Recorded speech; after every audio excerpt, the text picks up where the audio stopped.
Hi everybody and welcome back to the channel. Before we jump in, you're probably going to notice some things are a little different today. We're trying out a new voice, new background video, kind of a new format overall. We're always looking to make the content better for you guys, so I'd really appreciate it if you let me know what you think. Drop a comment, tell me if you like it, tell me if you hate it, whatever. Just be honest. Your feedback genuinely helps us figure out what works. Okay, with that out of the way, this video is a one-story video where we've got an incredible post from the subreddit Pro Revenge with 3 updates. We get the whole thing start to finish, complete with closure, and this ending is one of the most satisfying things I've ever read on Reddit. If you want to skip between the different parts of the video, just use the timestamps down below. Now let's get started. This post is from the subreddit Pro Revenge, and it's by a user we'll call OP. Our nap post, posted to r/Pro Revenge. My parents sued me after I refused to let my brother move into my house following yet another eviction. They accused me of abandoning family. In court, their entire case collapsed when my brother accidentally exposed their real motive. So my parents actually took me to court because I wouldn't let my 31-year-old brother crash at my house after he got evicted, for the 4th time. 4th. And somehow I'm the villain. At least I was until my brother opened his mouth in front of the judge and blew their whole scheme wide open. I'm 28, male, grew up in one of those families where the favoritism was so obvious you could have written a textbook about it. My older brother Kevin, he's 31 now, was the golden child who could literally burn the house down and my parents would blame the matches. Meanwhile, I was the family afterthought. The, oh right, we have another one, kid. Growing up in suburban Ohio, I figured out pretty early that there were 2 sets of rules in our house. Kevin's rules and everybody else's rules. Kevin could stay out till midnight on school nights because he was socializing and building life skills. I had to be home by 8 because I needed structure. Kevin could quit every activity he ever started because he was finding himself. I had to stick with band for 4 years even though I hated the clarinet because commitment builds character. The double standards were so obvious, it was almost funny. Almost. Kevin wrecked my dad's car at 17, drove it straight into a mailbox while texting, and my parents bought him a used Honda 2 weeks later so he could learn from his mistake in a safer car. I got a B+ on a chemistry test once, and my mom sat me down for a 2-hour talk about wasted potential. A B+. I still remember her face. Like I'd personally let down the entire family bloodline over a chemistry quiz. School stuff was a whole other level. Kevin would pull average grades, maybe a C+ on a good semester. Every report card got treated like he'd won a Nobel Prize. Dinner out, something new. Told him how proud they were of his effort. Meanwhile, I'm pulling straight A's and the most I ever got was a nod. Once I made honor roll for the 6th straight semester, and my mom goes, "Well, you're supposed to do well." Thanks, Mom. Real inspiring. Holidays were always the Kevin show. Christmas morning looked like Santa had a personal grudge against me. Kevin's pile of presents could block a doorway. I'd get maybe 3 or 4 things. Socks, a calculator, gift cards to stores I never went to. One year, I got a toolkit while Kevin unwrapped a gaming console, the latest phone, and somehow a dirt bike. My mom's explanation? Kevin needed more because he appreciates things differently. I still don't know what that means. I'm pretty sure I would have appreciated a dirt bike just fine. Birthdays were the same deal. Kevin's parties were events, rented places, catered food, everybody invited. Mine were an afterthought. "Do you even want a party this year?" my mom would ask, making it real clear that the answer she wanted was no. By 14, I just stopped expecting anything and told them not to bother. Easier to have 0 expectations than to keep getting let down. My dad was Kevin's biggest fan. Every average thing Kevin did got celebrated like it was historic. Kevin made JV soccer as a sophomore. Dad threw a party. Kevin graduated high school with a 2.1 GPA. Dad cried. Actual tears. When I graduated salutatorian and got a full academic scholarship to Ohio State, my dad patted me on the shoulder and said, "Good job," before asking if I'd seen Kevin's new sneakers. I had a full ride to a major university, and my dad was more interested in shoes. Here's the thing about being the kid who doesn't matter. You learn to stop expecting stuff. You stop hoping your parents show up. You stop waiting for someone to notice what you did. You just put your head down and handle it yourself because nobody else is going to. That's what I did. Worked part-time jobs all through high school, saved every cent, counted down the days till I could get out. Had a job bagging groceries at 14, moved up to stocking. By 16, I was at a local hardware store where the old guys taught me actual useful stuff. Plumbing basics, electrical, how to fix things instead of replacing them. Those dudes showed me more attention in 2 years than my parents showed in 16. One of them, this retired plumber named Carl, told me I had a good head and good hands, and that I'd go far if I stayed out of trouble. That one comment meant more to me than anything my parents ever said. Actually, I think about Carl sometimes and wonder if he knows how much that mattered. Probably not, but it did. College was my exit strategy. 4 years of engineering at Ohio State, graduated with honors, landed a good job at a manufacturing plant as a mechanical engineer. While Kevin was bouncing between minimum wage gigs and asking our parents for loans that everyone knew were just gifts, I was building something real: career, savings, an actual future. By 25, I'd saved enough for a down payment on a modest 3-bedroom house. Nothing crazy, but it was mine. Every mortgage payment reminded me that I did this by myself. No handouts, no loans that magically disappear, just work and planning. Signing those closing documents was one of the best days of my life. Kevin's life, meanwhile, was a revolving door of disasters. Couldn't hold a job more than 6 months. He'd get fired for showing up late, attitude problems, creative differences with management at a fast food place, always somebody else's fault. The manager was on a power trip. The schedule was unreasonable. The job was beneath him anyway. And then there's the housing history. Eviction 1 happened when Kevin was 24. Rented a studio, stopped paying rent after 3 months because he disagreed with the landlord's energy. I don't know what that means either. The landlord had the nerve to ask for rent on time, and Kevin thought that was aggressive. Parents paid off his back rent. He moved home. That first return lasted about 8 months. Kevin did nothing the whole time. No job search, no anything. Just gaming till 4 a.m. and sleeping till noon. Parents complained to each other about it, but never said a word to Kevin. He's recovering from a difficult experience, my mom would say.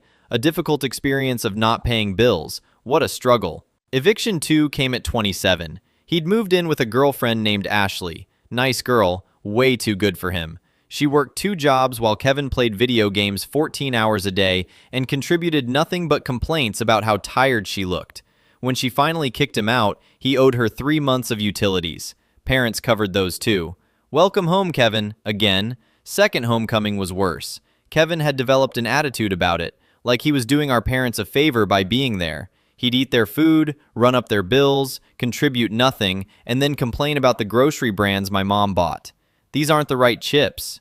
Dude, you're a freeloader. You don't get chip preferences. Eviction 3 was last year. He'd talked a buddy named Trevor into letting him stay rent-free in exchange for helping with chores. Kevin's idea of helping with chores was eating all the food and never cleaning anything. Trevor gave him 2 weeks' notice. Kevin stretched it to 2 months till the guy changed the locks while Kevin was out. Every single time, my parents acted like Kevin was some victim of bad luck. Wrong place, wrong time, the economy, anything except the obvious truth that their son was a grown man who'd never learned what a consequence felt like because they'd shielded him from every single one. After Eviction 3, Kevin moved back home. My parents were pushing late 50s, supposedly planning for retirement, and here's their 30-year-old son camped out in his childhood bedroom like nothing changed since high school. They'd call me to vent about it.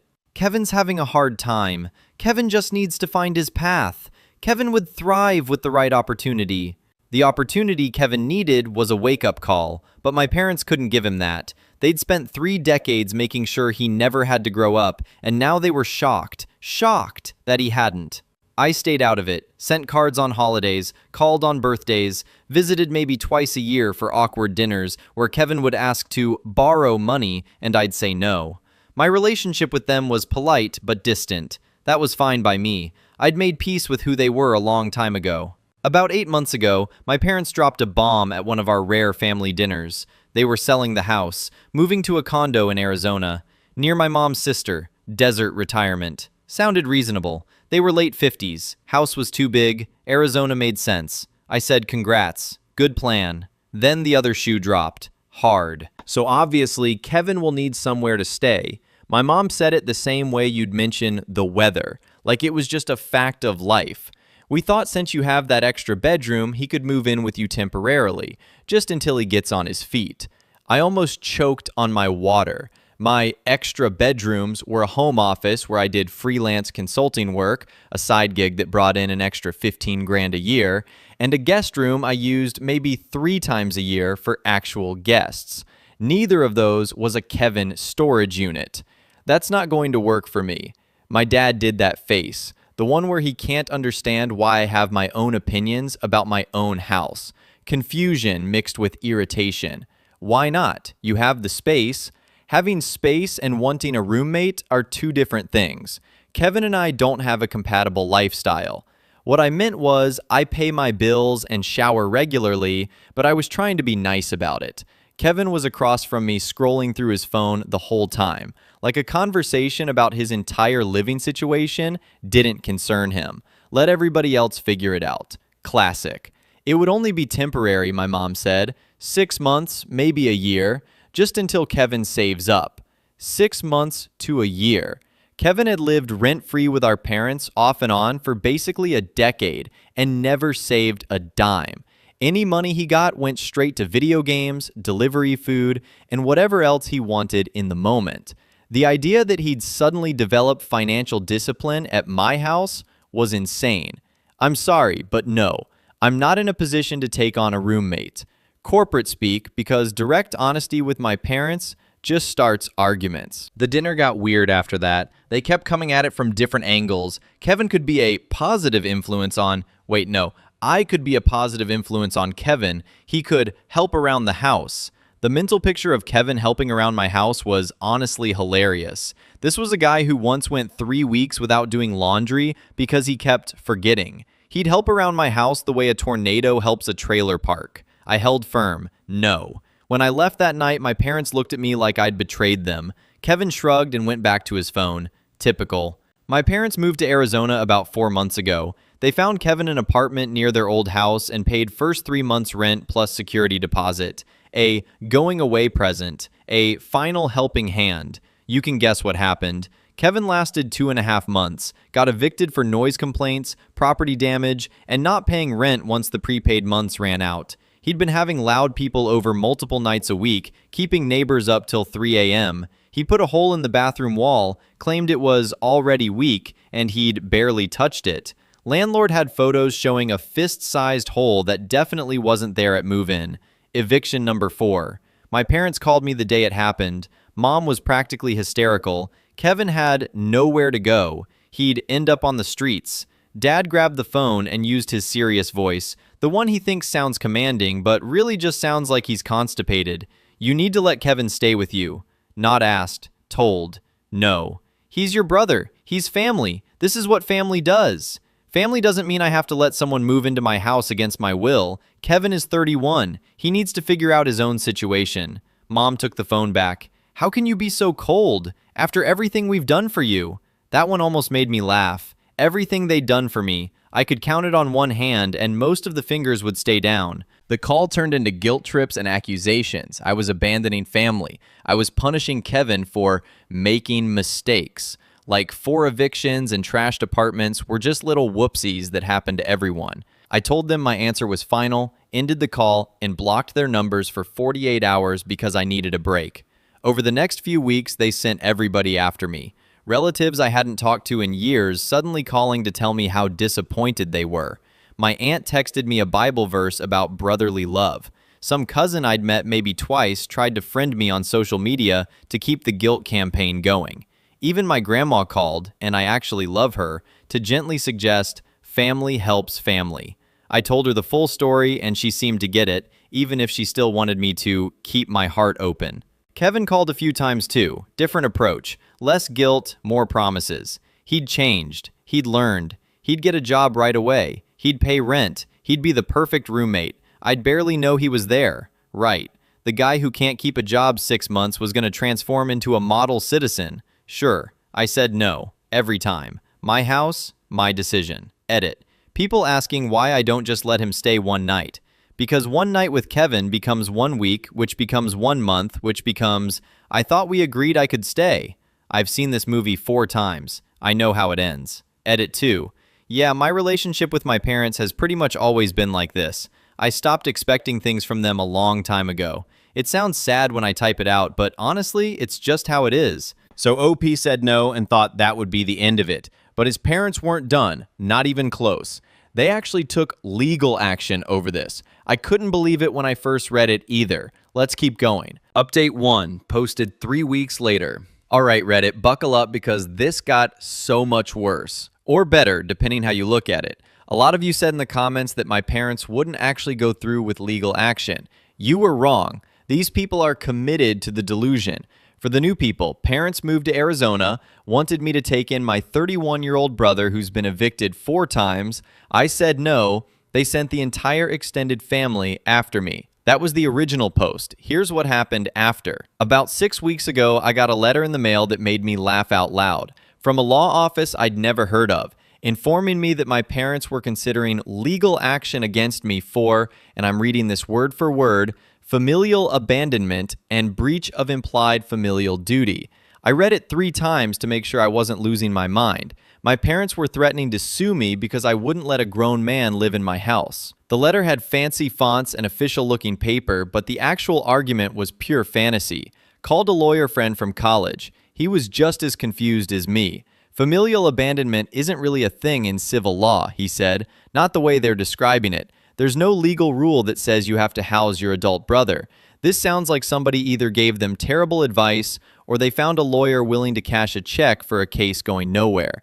He said I should respond through an attorney to make it clear I wasn't scared. So I hired a local guy named Richard who does general civil stuff. Richard sent back a letter that basically said, there's no legal basis for any of this and any lawsuit would be frivolous. I figured that'd kill it. Normal people would read that and back off. My parents are not normal people. 2 weeks later, I got served. Actual court papers. My parents were suing me for $50,000 in damages for intentional infliction of emotional distress and negligent failure to provide familial support. 50 grand because I wouldn't give my brother a bedroom. The claims were wild. They said my refusal to house Kevin caused them severe emotional trauma and forced them to incur significant financial expenses to support Kevin themselves. The irony was so thick you could spread it on toast. They'd been supporting Kevin his entire adult life. They'd covered every eviction, every unpaid bill, every trashed apartment. But somehow, my saying no was the thing causing them financial pain. My lawyer reviewed it and said what I already knew. This is garbage. There's no cause of action here. They're suing you for not being generous enough with your own property. No judge is going to take this seriously, but we still had to respond, still had to do the paperwork, still had to show up. The discovery. This is where things got really interesting. My lawyer requested documents from my parents related to their claims, financial records, anything showing the significant expenses they supposedly had because of me. What we got back was a gold mine. First, bank statements showing my parents had been funneling money to Kevin for years. Not just emergencies, regularly, monthly transfers of $500, $800, sometimes $1,200. Going back at least 5 years based on what they gave us. Kevin wasn't just asking for help now and then, he was basically on payroll. Over 5 years, they'd sent him roughly $45,000, maybe more. That's a down payment on a house. That's a graduate degree. Instead, it went to funding Kevin's extended teenage years. But the emails were the real prize. There were messages between my parents talking about their, quote, retirement plan, and in these emails, they openly discussed how they expected me to, quote, take over Kevin's support once they left for Arizona. They talked about my house having, quote, plenty of room, about me being, quote, financially stable enough to handle it. They even ran the numbers on how much they'd save if Kevin lived with me instead of on his own. One email from my mom to my dad, and I swear I'm not making this up, literally said, once he's settled at his brother's place, we can finally stop worrying about the monthly payments. They weren't suing me because their feelings were hurt. They were suing me because I wrecked their plan to make me pay for Kevin. The whole lawsuit wasn't about family duty, it was about money. My lawyer was practically buzzing when he showed me these. They handed us the entire case, he said.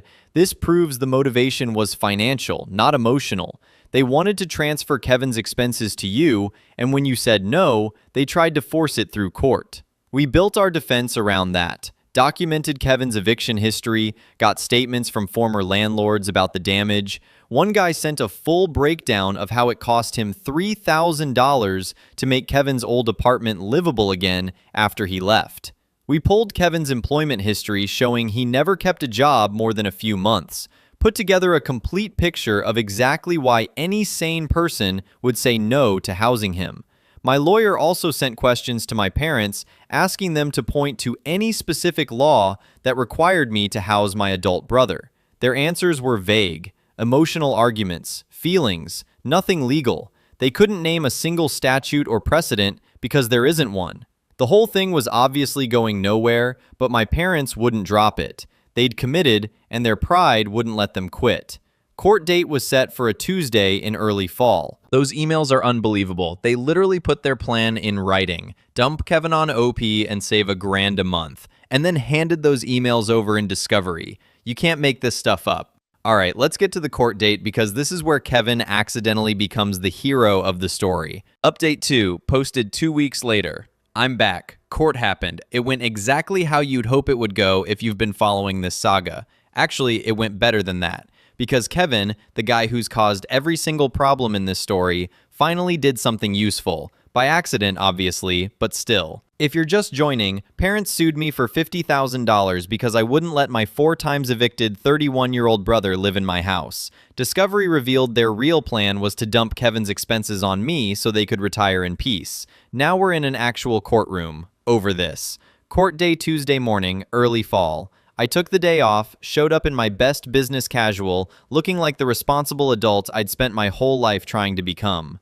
Parents were already there with Kevin. Mom wouldn't look at me. Dad glared like I'd insulted his ancestors. Kevin was on his phone, obviously. Their lawyer was this older guy who looked like he'd checked out of his career about 10 years ago and was just running out the clock till retirement. Kept shuffling papers and checking his watch.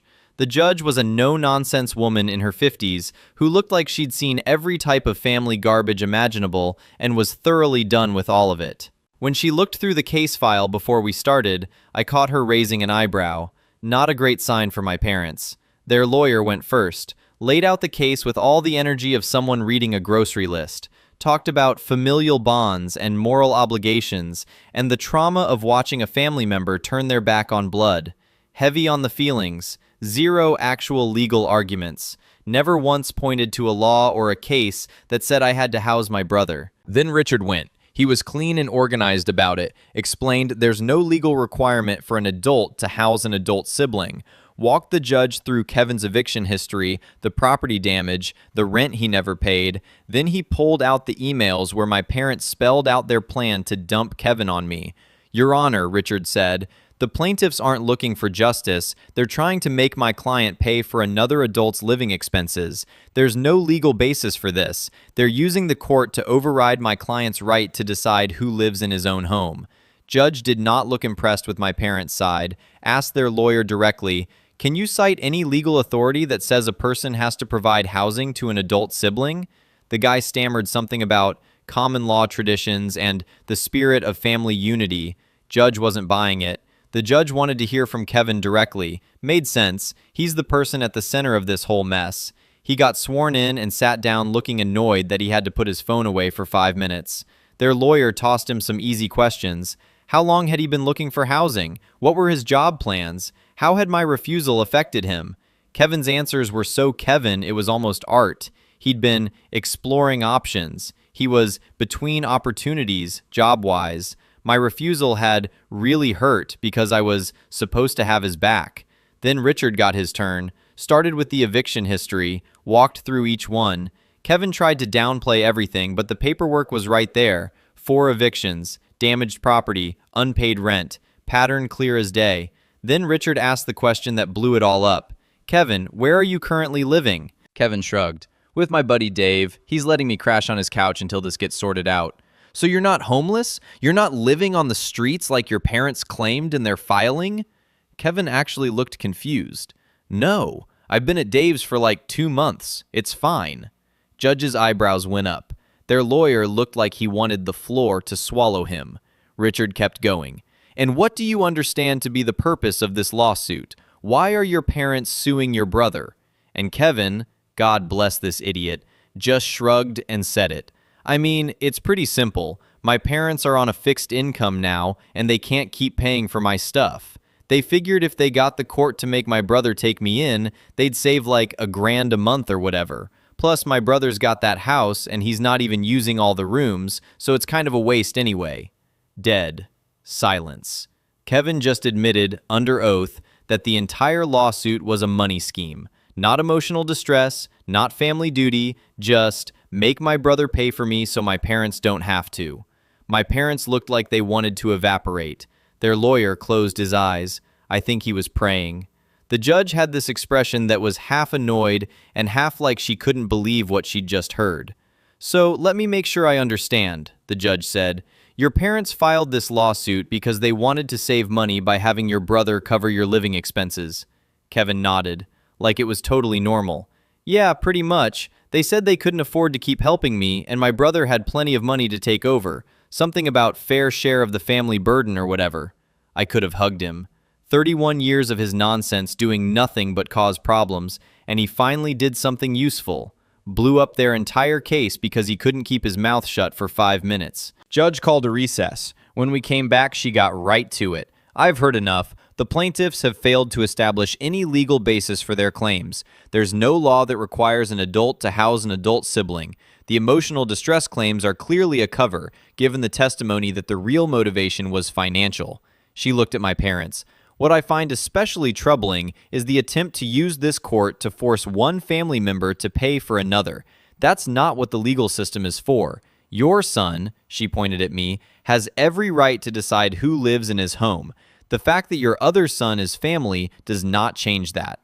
Case dismissed with prejudice. Can't refile. She ordered my parents to pay my legal fees since the lawsuit was frivolous. Total came to about $8,000.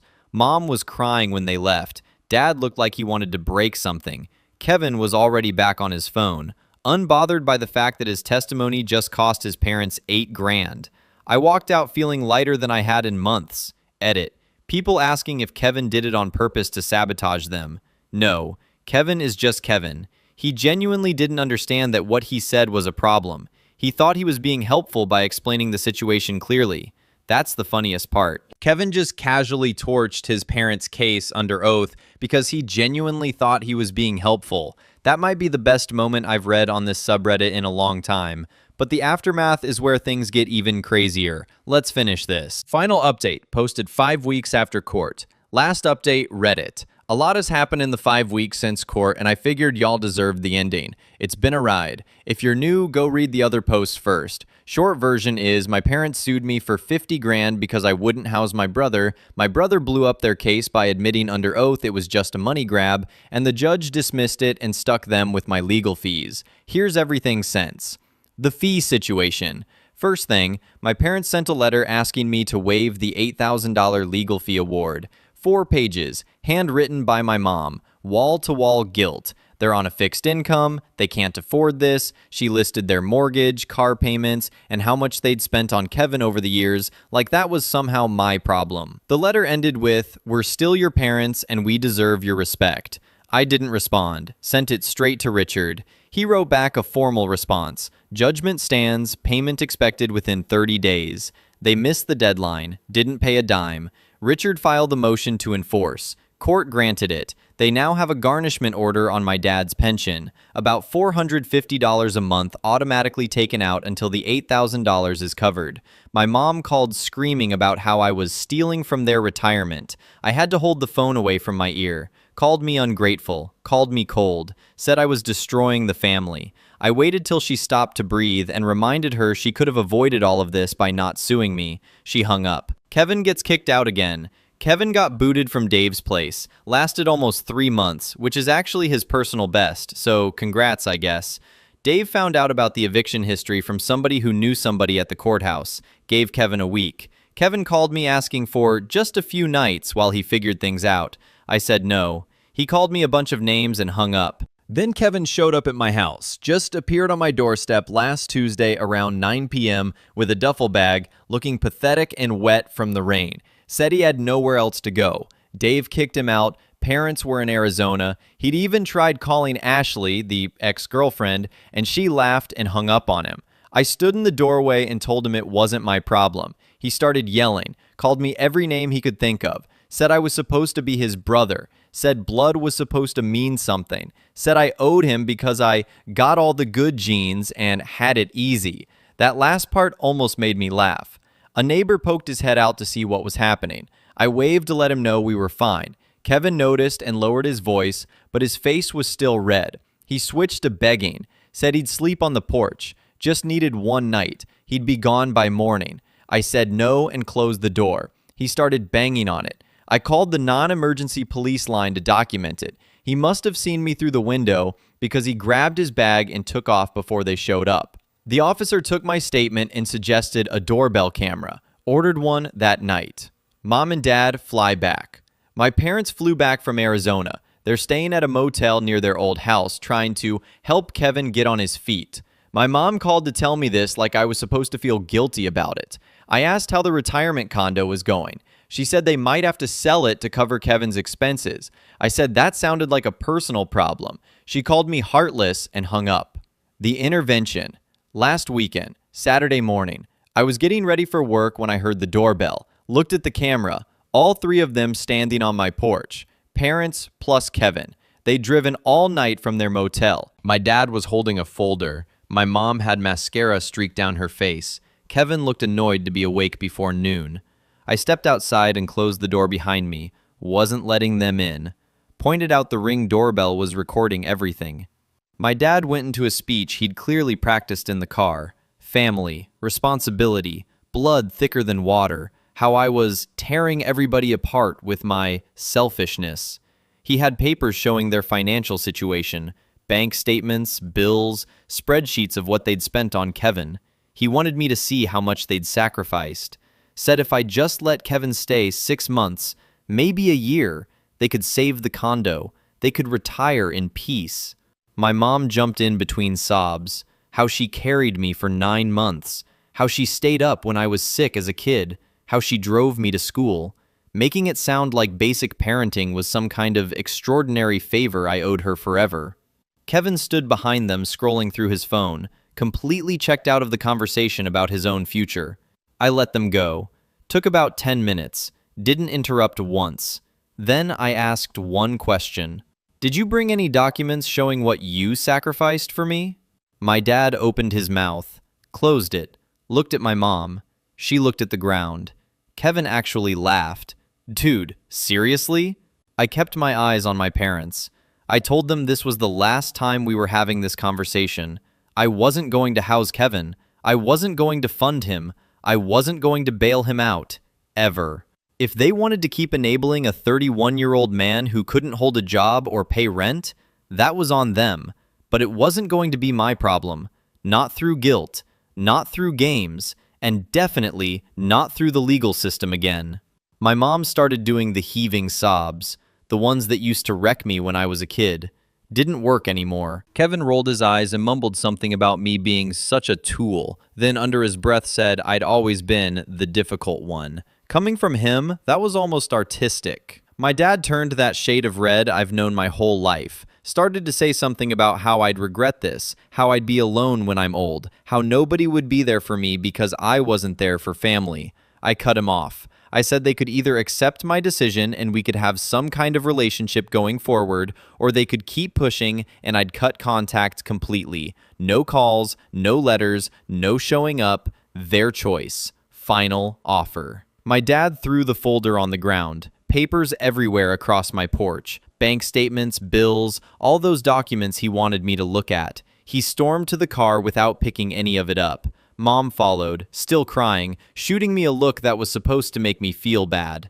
Kevin flipped me off and walked away, already on his phone before he made it to the car. They peeled out of my driveway like they were in an action movie. I picked up the folder and all the papers, went inside, put the whole thing in the recycling bin without reading a single page. That was 5 days ago. Haven't heard from any of them since. My house is quiet, savings are good. The promotion I got, senior engineer, 15% raise, starts next month. I found out about it the same day Kevin got kicked out of Dave's place. Sometimes the timing just works out. Got a date this weekend with a woman from my gym who laughed when I told her the short version of this whole mess. Oh, one last thing I keep thinking about. My grandma called again a couple days after the porch thing. She'd heard the full story from my aunt, who got the dramatic version from my mom. Grandma wanted my side. I told her everything. The emails where they planned to dump Kevin on me, the lawsuit, Kevin's testimony, all of it. She was quiet for a really long time. Then she said she was disappointed in my dad for how he'd raised Kevin and how he'd treated me. Said she'd tried to warn them years ago about the enabling. Nobody listened. That conversation meant a lot, honestly. Still thinking about it. Anyway, life's good. Edit. Yeah, I know blood is thicker than water, and the full original quote actually means the opposite of how people use it. I've heard that about 40 times in the comments. You're all correct. You're also all saying the exact same thing, but I appreciate it. Edit 2. People asking about the date? Went great. She thinks the doorbell camera story is hilarious. Second date's already planned. Not jinxing it though, so that's all you're getting. And that is where this story ends, folks. What an absolute ride. OP, if you're out there, you handled this perfectly, and I hope the date went well. So if you enjoyed today's story, and I certainly enjoyed reading it to you, go ahead and give the video a like. Don't forget to subscribe if you haven't already, and all the relevant links are in the description below.